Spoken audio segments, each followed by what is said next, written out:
प्रभु दयाल जी जयपुर से। राधे राधे महाराज जी।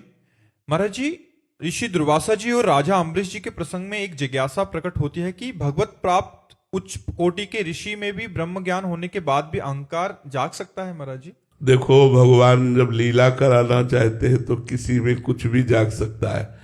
सनक सनंदन सनातन सनत कुमार में क्रोध जाग सकता है क्या? ब्रह्मबोध संपन्न भगवान के परम प्रेमी महात्मा, लेकिन वैकुंठ में लीला होनी है, इसलिए सनक सनंदन सनातन सनत कुमार को क्रोध आ जाता है और वो भगवान के जय विजय को शाप दे देते हैं।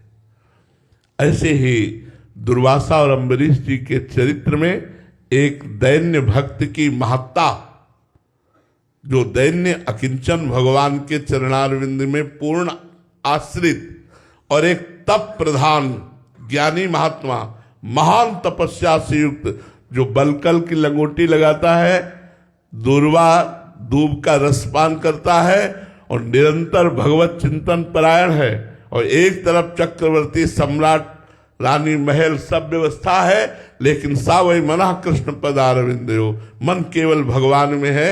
इसमें भगवान ने दिखाया कि तपस्वी ज्ञानी, इसे भगवान ने एक तरफ, और दैन्य और समर्पण एक तरफ, तो वहां कहा अहम भक्त पराधीनो। अम्बरीश जी को भक्त संबोधन किया और द्विज संबोधन किया श्री दुर्वासा जी को। अहम भक्त पराधीनो अस्वतंत्र इव द्विज, मैं भक्त के अधीन होता हूं, तपस्या के अधीन नहीं।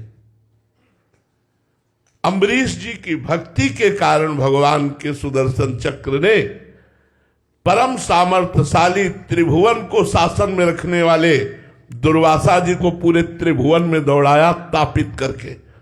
यहां भगवान के भक्त की अधीनता और दुर्वासा जी के तप के प्रभाव की न्यूनता, अधीनता में और तपस्या में कितनी न्यूनता अधिकता है, यह दिखाई कि भगवान भक्त के तो अधीन हो गए, कहा मैं अस्वतंत्र हूं। लेकिन तपस्वी दुर्वासा जी जब भगवान के शरण में गए तो भगवान ने कहा सुदर्शन चक्र से रक्षा अम्बरीश जी करेंगे, मैं नहीं, क्योंकि मैं अधीन हूं, अहम भक्त पराधीन हूं, जाओ अम्बरीश जी की शरण पड़ो जाकर। तो यहां भगवान की लीला दिखाने के लिए दो पात्र चयन किए, एक दुर्वासा एक अम्बरीश। ना कि अम्बरीश जी में और दुर्वासा जी में कोई कमी, होड़ में कोई ऐसी बात नहीं, क्योंकि दुर्वासा जी भगवान शंकर का स्वरूप है, साक्षात भगवान शिव के स्वरूप हैं, और अम्बरीश जी भगवान कृष्ण के प्रेम में डूबे हुए हैं। जैसे देवर्षि नारद के अंदर कहीं काम हो सकता है, लेकिन भगवान की जब लीला प्रकट होनी हुई तो देवर्षि नारद जी को काम सताता है, वो ब्याह की भावना करते हैं, यहाँ तक कि भगवान को शाप दे देते हैं, जाओ जिस स्त्री वियोग में मैं दुखित हो रहा हूं उसमें तुम दुखी हो गए। तो कुछ लीला क्षेत्र ऐसे हैं जहां बिल्कुल संभावना नहीं है, पर भगवान संभावना प्रकट करके वहां लीला करते हैं। ये बिल्कुल भगवान की लीला है, दोनों भगवान के निज पार्षद है, केवल अधीनता और तपस्या की लीला दिखाई भगवान ने। मोहित जी, राधे राधे महाराज जी। महाराज जी, जब हम भक्ति मार्ग में चलते हैं तो कंचन, कीर्ति, कामनी, ये तीनों हमारी तरफ इतनी तीव्र गति से क्यों आने लगती हैं, जिसमें विशेष रूप से पहले कीर्ति और कामनी हमें परास्त कर देती है? महाराज जी, इसको परास्त करने के लिए नाम जब भी हम करते हैं, बट उसमें क्या सावधानी रखें कि हम इनको परास्त कर दें? बोले भगवान मैं आपसे प्यार करता हूं, बोले रुको, चलो, मुस्कुरा के गए गुरु जी, प्रणाम। अब भगवान भूल गए, वो याद आ गई तो भगवान बोले माया, रुपया, वाहवाही, यही सब दे देते। अगर इनमें फंस गए तो झूठा कहीं का। प्यार कभी बिकता नहीं, प्यार कभी बिकता नहीं, और प्यार कभी झुकता नहीं, ध्यान रखना।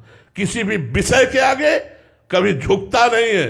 अगर प्यार झुक गया, बिक गया, तो प्यार नहीं, वो ड्रामा था, नाटक था। ऐसे ही भगवान के लिए है कि अगर हमारा प्यार है तो हम किसी विषय में झुक न जाएं, किसी विषय में बिक न जाएं।